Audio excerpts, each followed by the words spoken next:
बन गया है? देखिए, जो सार्वजनिक जीवन होता है, जो आपने सवाल पूछा कि क्या पिछड़ा, दलित और अल्पसंख्यक के ही मूल्यों की भागीदारी आपके लिए ज़्यादा मायने रखता है। जो सार्वजनिक जीवन होता है, जो भी राजनीति है, जो लोकतंत्र है, कि उसका एक मुख्य कार्य यही होता है कि सभी नागरिक आपके देश के समता की राह पर और समृद्धि की राह पर उनको एक अवसर कैसे मिले। तो जब उनके अवसर की बात आएगी तो निश्चित रूप से इस देश में 90% ऐसा तबका है जो 10% संसाधनों पर अपना जीवन यापन कर रहा है। यह तो हुई आर्थिक बात, उसे सामाजिक तौर पर भी हमेशा उसे हाशिए पे रखा जाता है। वह यह वर्ग है जिसे घोड़ी चढ़ने से मना कर दिया जाता है, जिसे कुआं में पानी पीने से मना कर दिया जाता है।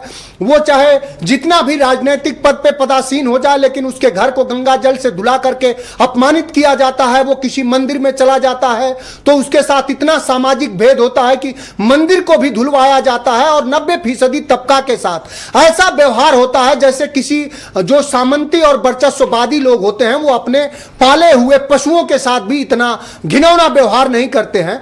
तो जो तबका हजारों सालों से इस तरह के पीड़ाओं को और दंशों को झेल रहा है, अगर उनके सामाजिक आर्थिक, क्या यही अब सबसे बड़ा मुद्दा बनकर उभरा है? जी जी, अगर उनके सामाजिक और आर्थिक राजनीतिक रूप से उद्धार करने की बात कम से कम भारतीय राजनीति में अगर अखिलेश यादव जी कर रहे हैं, जो विमर्श कभी सदन में रामविलास पासवान से लेकर के और बिहार में कर्पूरी ठाकुर से लेकर श्रद्धेय नेताजी से लेकर के और कांसी राम ने कहा कि सनसोपा ने बाधी घाट, पिछड़े पांव 100 में 60, राजपाट है किसके हाथ, ऊंची जात और अंग्रेजी और ऊंची जात की क्या पहचान, गिट पिट बोले करें न काम, छोटी जात की क्या पहचान, करें काम और सहे अपमान। शिक्षा, बेरोजगारी, स्वास्थ्य, इनके मुद्दों पर बात नहीं होगी। बिल्कुल बात सिर्फ पिछड़े और दलितों की होगी। बिल्कुल। अल्पसंख्यकों की बात तो आप थोड़ा आजकल करते ही नहीं हो। रोज करते हैं साहब, ये इसीलिए होगी, इसीलिए तो हम कह रहे हैं कि शिक्षा में, रोजगार में, इनमें पिछड़ों दलितों की भागीदारी कहां है। आपने रोजगार की बात करी,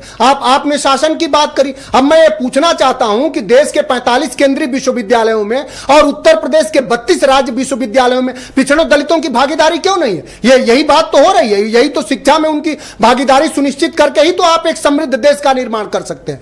अगर इसका कोई इस समय हीरो है पूरे देश में, दलित विमर्श का और पिछड़ों के विमर्श का कोई हीरो है, उनको भागीदारी देके कोई यह सुनिश्चित कर रहा है कि हां तुम्हारे सभी तरह के दंशों का, पीड़ाओं का अगर उद्धार करेंगे, तो उस नायक का नाम अखिलेश यादव है। बहुत शुक्रिया आपका। मैं प्रियंका गुप्ता को इनवाइट करता हूं इस पर चर्चा में।